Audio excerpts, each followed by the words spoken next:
Obviously chapter number 1 is about an introduction chapter, जहाँ पे हम बेसिक सी प्रोविजंस कवर करने का ट्राई करते हैं। तो जीएसटी कैसे है, क्या है, कुछ थियोरेटिकल बातें करेंगे। तो taxes is not something new for India. India is a welfare state. Welfare state का मतलब क्या होता है? एक होता है पुलिस स्टेट। पुलिस स्टेट मतलब जहाँ पे खाली गवर्नमेंट जो है ना वो लॉ एंड ऑर्डर मेंटेन करता है। पुलिस स्टेट क्या होता है? जहाँ पे खाली गवर्नमेंट क्या करता है, मेनली गवर्नमेंट मतलब जो राजा महाराजा हुआ करते थे उस जमाने के, they used to maintain only defence and law and order, mainly this two, defence मतलब outside and law and order for inside, ठीक है ना, इतना ही मेंटेन हुआ करता था। वेलफेयर स्टेट मतलब यहाँ पे गवर्नमेंट लोगों का भला करने का भी सोचती है। भला करने का मतलब सर एजुकेशन की फैसिलिटी अच्छी नहीं है तो okay, government will provide education की फैसिलिटी। फूड सप्लाई प्रॉपर नहीं हो रहा है कंट्री में, government indulge into food supply. Roads and infra अगर हमारे देश में नहीं होगा तो government will try to build roads. Dam tunnels नहीं होंगे तो डैम एंड टनल्स बनाया जाएगा। मतलब जो भी सिटीजन्स की रिक्वायरमेंट होगी, हॉस्पिटलाइजेशन फैसिलिटीज अच्छी नहीं होंगी, हॉस्पिटल्स अच्छे नहीं होंगे तो government what government will do, they will build government hospitals. तो sir government government government government आप जितना भी बोलोगे तो पार्क कितने बनाया गवर्नमेंट ने, रोड्स कितने बनाए गवर्नमेंट ने, डैम किसने बनाया गवर्नमेंट ने, एयरपोर्ट किसने, पोर्ट किसने बनाया गवर्नमेंट ने, ठीक है ना, स्कूल्स कौन चला रहा है गवर्नमेंट, हॉस्पिटल कौन चला रहा है गवर्नमेंट, लॉ एंड ऑर्डर कौन मेंटेन कर रहा है गवर्नमेंट। तो साहब जब गवर्नमेंट मेंटेन करेगा तो गवर्नमेंट कौन है? Government is just the elected body of by the people for the people. तो कॉन्ट्रीब्यूशन कौन करेगा? बेनिफिट किसके लिए? ये सब बेनिफिट किसके लिए है? पीपल ना, सोसाइटी के लिए। तो टैक्स भी कौन भरेगा? लोग भरेंगे, क्योंकि कंट्रीब्यूशन भी आपको ही करना पड़ेगा ना। आप बोलोगे नहीं नहीं हमने तो कभी टैक्स नहीं भरा, वो डायरेक्ट टैक्स। डायरेक्ट टैक्स मतलब income tax. You don't pay income tax unless and until you have substantial income on which you can pay the tax. GST तो आप जब से पैदा हुए हो या इनडायरेक्ट टैक्स जब से पैदा हुए हो तब से आप भर रहे हो, क्योंकि वो इनडायरेक्टली भरा जाता है। It is included in the value of services and goods. ये समझ में आ रहा है आपको बेसिक सा? So there are two types of tax that we have in India. Obviously मैंने बता दिया कि क्या है। एंड टैक्स के बारे में इन्होंने यहाँ पे लिखा है कि जो भी हम privileges of members and organise society को देते हैं, if you want to live in organise society, तो मैं हमेशा बोलता हूँ टैक्सेशन इज नथिंग बट, इतना सब डिटेल में पढ़ने की ज़रूरत नहीं है यहाँ पे आपको। Tax is nothing but cost of civilisation. Tax is nothing but cost of civilisation. Cost of civilisation मतलब you want to live in a civilise society जहाँ पे सारे फैसिलिटीज है, तो yes you have to pay taxes. Sir I don't want to pay taxes, then go and stay in jungle. I simply say okay, jungle में कोई tax नहीं है, ना तो इनकम भी कमाओ, कुछ भी कमाओ, वेल्थ कमाओ, प्रॉपर्टी बनाओ, कुछ नहीं। जंगल्स में कोई टैक्स नहीं है, क्योंकि जंगल में ना लॉ एंड ऑर्डर है, ना जंगल में रोड्स है, ना वाटर सप्लाई है। मतलब आप इमेजिन करो you are staying in a deep forest. ना जंगल मतलब ऐसा नहीं जंगल सफारी के लिए गए हो जहाँ पे एनिमल केज में रखे गए, ओरिजिनल जंगल, ठीक है ना। You go there and you stay there, no you don't have to pay any tax.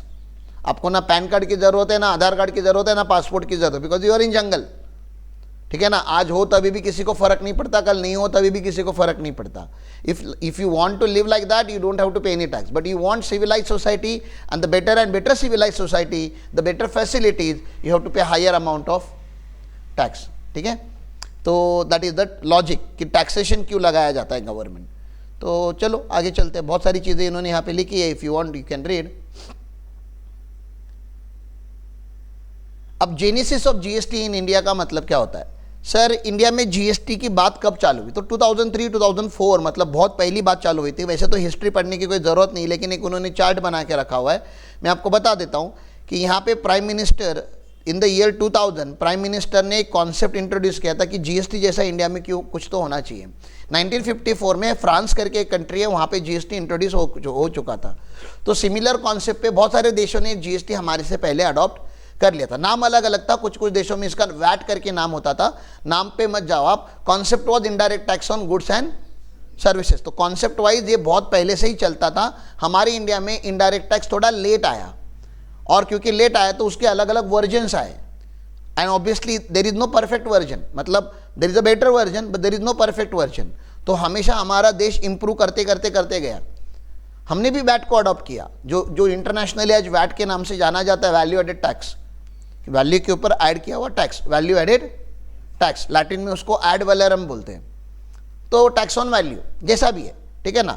आप जीएसटी आप काम करते ही हो ऑफिस में, आपको पता ही है मैं 1 लाख रुपए की सर्विस दूंगा, आप मेरी वैल्यू के ऊपर 18% जीएसटी लगाते हो।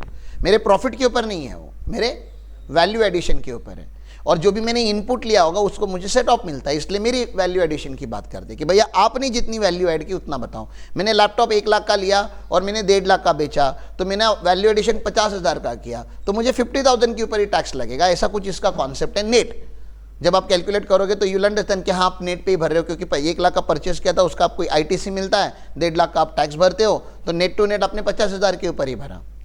तो आई टीच दैट, लेकिन आपको यहाँ पे पता चलना चाहिए कि GST is not something suddenly which came in India.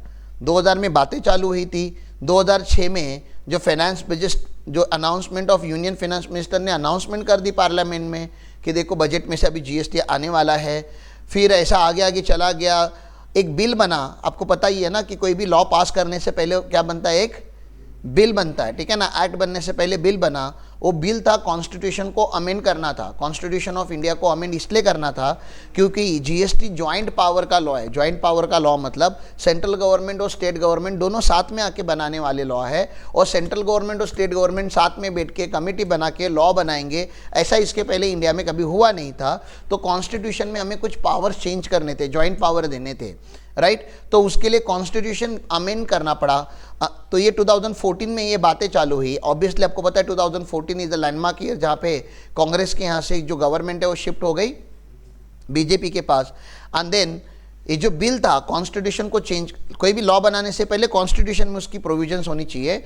तो जो बिल था वो 122 था, लेकिन जब एक्ट बना तो 101 बना। तो हुआ क्या होगा आप समझ रहे हो ना, पार्लियामेंट में बहुत सारे एक्ट आए रहेंगे, बाकी सारे एक्ट को इन्होंने पेंडिंग रखा होगा और इस एक्ट को थोड़ा पुश किया होगा। तो 122 में जो बिल नंबर 122 था वो एक्ट नंबर 101 हुआ। मतलब बाकी जो बीच में क्या एक्ट है जो इस, मतलब ऐसा नहीं कि यहाँ पे पार्लियामेंट में फीफो बेसिस चलता है, पहला बिल आएगा तो पहले अप्रूव होगा, या जो 122 नंबर पे आया वो 122 नंबर पे ही अप्रूव होगा। तो उन्होंने इसको पुश किया होगा।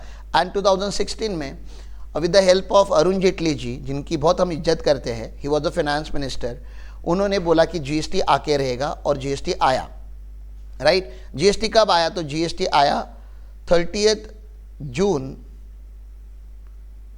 2017 को रात को। ये दिख रहा है आपको यहाँ पे 30 जून 2017 को रात को 12 बजे, डॉट 12 बजे जीएसटी लॉन्च किया गया था। उसका यूट्यूब पे वीडियो है, मैंने आपको हमेशा बोला है कि जाके देख लो, अगर नहीं देखा होगा तो जीएसटी लॉन्च करके डाल दो बाय पार्लियामेंट, ठीक है ना। रात को 12 बजे पार्लियामेंट खुली थी। तो टेक्निकली जीएसटी लॉन्च हुआ था ऑन 1 जुलाई 2017। जम्मू कश्मीर का आपको पता है, तभी Jammu Kashmir was not officially part of, मतलब was officially part of India, लेकिन उसके अपने एक चोचले होते थे, कुछ ना कुछ अपने एक खुद के अपने लॉ, मतलब इंडिया के लॉ डायरेक्टली अडॉप्ट नहीं करेंगे। It had a special privilege जो महाराष्ट्र के पास नहीं, केरला के पास नहीं, कर्नाटक के पास नहीं। सेंट्रल गवर्नमेंट ने लॉ पास किया तो हमें बाय डिफॉल्ट वो एप्लीकेबल हो जाता था। Jammu Kashmir always had that privilege, जहाँ पे वो बताएगा इंडिपेंडेंस से लेके अब तक उसके पास वो प्रिविलेज था कि अगर इंडियन गवर्नमेंट ने अगर कोई लॉ बनाया तो दे हैड अ चॉइस कि वो लॉ उन्होंने अडॉप्ट करना है या नहीं करना है। तो दे टुक देयर टाइम, और एक हफ्ते के बाद जम्मू कश्मीर ने भी क्या कर लिया, जम्मू कश्मीर ने भी लॉ को ये कर लिया, ठीक है ना, अडॉप्ट कर लिया। तो आपको 2 डेट्स याद रखनी है एग्जाम के लिए, अगर आप एग्जाम के लिए जीएसटी को पढ़ रहे हो। इसका तो प्रैक्टिकल का कोई लेना देना नहीं है, but some of you are going to write exams also. तो जीएसटी पूरे इंडिया में कब लॉन्च हुआ था, 1 जुलाई 2017 पे, और जम्मू कश्मीर में कब हुआ था, 8 जुलाई 2017 पे। और उसके बाद जीएसटी का जो ओरिजिनल वर्जन था जो आने वाला था, विच वर वेरी नाइस वर्जन, उसमें GSTR 1 करके आने वाला था, GSTR 2 आने वाला था, एंड GSTR 3 आने वाला था। It was very simple. 1 में पूरा सेल्स का डेटा कैप्चर होने वाला था, 2 में पूरा परचेस का, जिसके ऊपर आपको आईटीसी मिलता है, उसका डेटा कैप्चर होने वाला था। 1-2 समझ में आ रहा है ना आपको, 1 में लाइबिलिटी आई, 2 में आईटीसी आया। 1-2 जितनी लाइबिलिटी आनी है वो किस में भरनी थी, 3 में भरनी थी। लेकिन आपको पता है ये इतना simple it was suppose to be, मतलब theoretically it was that simple. 1 में जितनी लाइबिलिटीज है उतनी आ जाएंगी सारी, 2 में सारा आपका ये रहेगा, क्या बोलते हैं अपना आईटीसी रहेगा, एंड 3 में आपको नेट पेमेंट करना पड़ेगा। ऐसा यहाँ पे एक लॉ उन्होंने बनाया था। It was amazing law theoretically, but practical level पे जब वो इम्प्लीमेंट करने बैठे it was huge difficult. Credit note का क्या होगा, एग्जम्प्टेड प्रोडक्ट का क्या होगा, एक्सपोर्टेड गुड्स का क्या होगा, जो अभी ओपनिंग स्टॉक है उसका क्या होगा, जो स्टॉक जल गया उसका क्या होगा. So many questions were asked and then they understood कि ये as it is law follow करना पॉसिबल नहीं है, और आज तक वो पॉसिबल नहीं हुआ. इसलिए हमारे पास R1 है और अभी 1A आया है, 2 था, फिर 2A आया, फिर 2B आया, अब 3 था, 3B आया. तो ये सब शॉर्टकट है. शॉर्टकट मतलब टेम्पररी है, ये रियल नहीं है. जब रियल जीएसटी आएगा तो 1 2 3 होगा.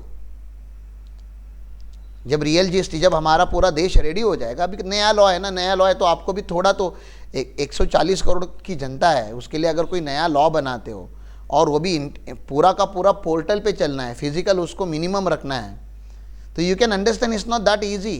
वो पोर्टल रेडी करना, वो कोडिंग लिखना, तो इट इज़ डिफ़िकल्ट. तो टेक्निकल ग्राउंड्स पे हमें भी गवर्नमेंट के लिए, हाँ, अब एज अ गवर्नमेंट कोई ज़रूरत नहीं थी. मतलब प्राइवेट सेक्टर वाले लोग अगर इतने बड़े बड़े कोड लिख सकते हैं और स्पेस पे जा सकते हैं, मास में जा सकते हैं, तो जीएसटी लॉन्च करना उतना भी डिफ़िकल्ट नहीं था जितना हम बता रहे हैं. थोड़ी सहानुभूति हम भी रख रहे हैं, लेकिन हम दोनों साइड की बात कर रहे हैं. अगर वो चाहेंगे तो रातों रात जीएसटी बदल सकता है. अब चाहना अलग है, फिर आपको पता है पॉलिटिकल सपोर्ट लेना. अलग अलग देशों में अलग अलग राज्यों में अलग अलग गवर्नमेंट है, दे डोंट अग्री. तो there are so many practical ground level पे चैलेंजेस है गवर्नमेंट के, उसके लिए नहीं हो रहा है. ठीक है.